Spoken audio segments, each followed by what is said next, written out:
আমি আপনাদেরকে বলি আমরা ক্ষমা করে দিলাম, তার মানে আমরা ফুস করতে আপনাদের মানা করি নাই। মাস কোরআন নাজিলের মাস, রহমত বরকতের মাস। আমরা নির্বাচন পরবর্তী পর্যালোচনা এবং ইফতার ও দোয়া মাহফিলে আজকে আছেন আমাদের সকলের মহান মুরব্বী, দক্ষিণবঙ্গের শীর্ষ আলেমে দ্বীন আল্লামা শাহ আকরাম আলী সাহেব এবং অন্যান্য নেতৃবৃন্দ। সামনে উপবিষ্ট গত 12ই ফেব্রুয়ারি ইমানি দায়িত্বর পরীক্ষায় উত্তীর্ণ আমাদের সেই বিপ্লবী সম্মানিত সহযোদ্ধা, মুরব্বী, ছাত্র সমাজ, যুব সমাজ এবং এলাকাবাসী। আমরা অনেকের প্রতি আমাদের অনেকের ক্ষোভ, দুঃখ, বেদনা আছে না নাই?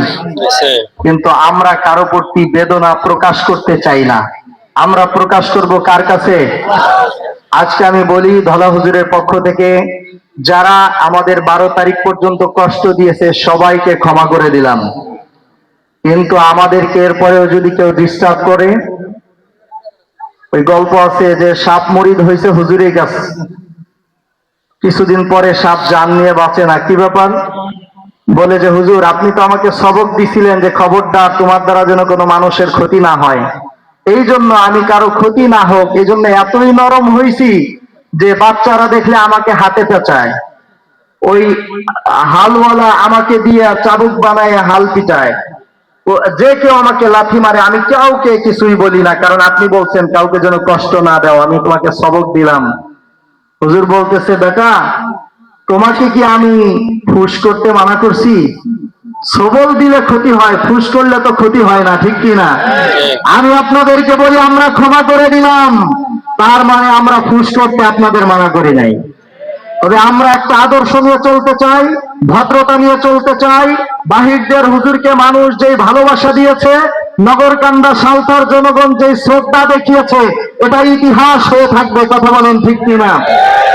দুঃখের সাথে আরেকটা কথা আপনাদেরকে জানাতে চাই, আমরা হারিনি, আমাদেরকে হারানো হয়েছে। জনগণ আমাদেরকে ভোট দিয়েছে, যারা জালেম জুলুম করে আমাদের ভোট ছিনতাই করেছে, ঠিক কিনা?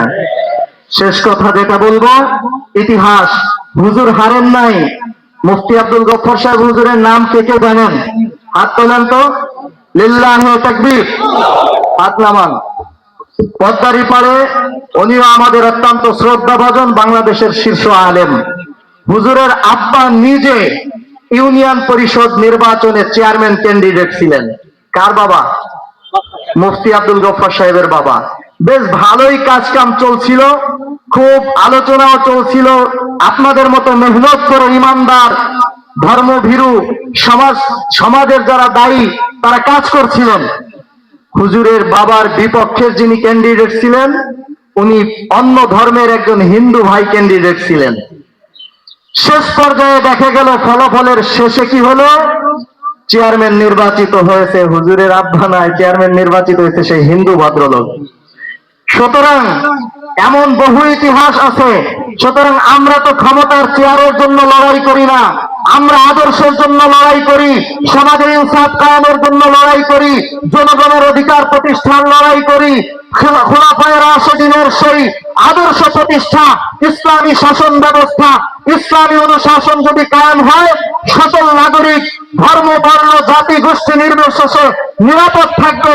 আমরা তো সেই লড়াই করি যে লড়াই নবী মুহাম্মদ রাসূলুল্লাহ দেখিয়ে দিয়েছেন, যে লড়াইয়ের সৈনিক আবু বকর ছিলেন, হযরত ওমর ছিলেন, হযরত অন্যান্য সাহাবায়ে কেরাম ছিলেন। আমরা সেই লড়াইয়ের একজন কাফের আর সদস্য, ঠিক কিনা? সুতরাং আমাদের নতিজা, আমাদের ফলাফল আমরা পাবো আখিরাতে ইনশাআল্লাহ। সকলকে ধলা হুজুরের পক্ষ থেকে শেষ শ্রদ্ধা এবং ধন্যবাদ জানিয়ে শেষ করছি। আসসালামু আলাইকুম ওয়া রাহমাতুল্লাহ।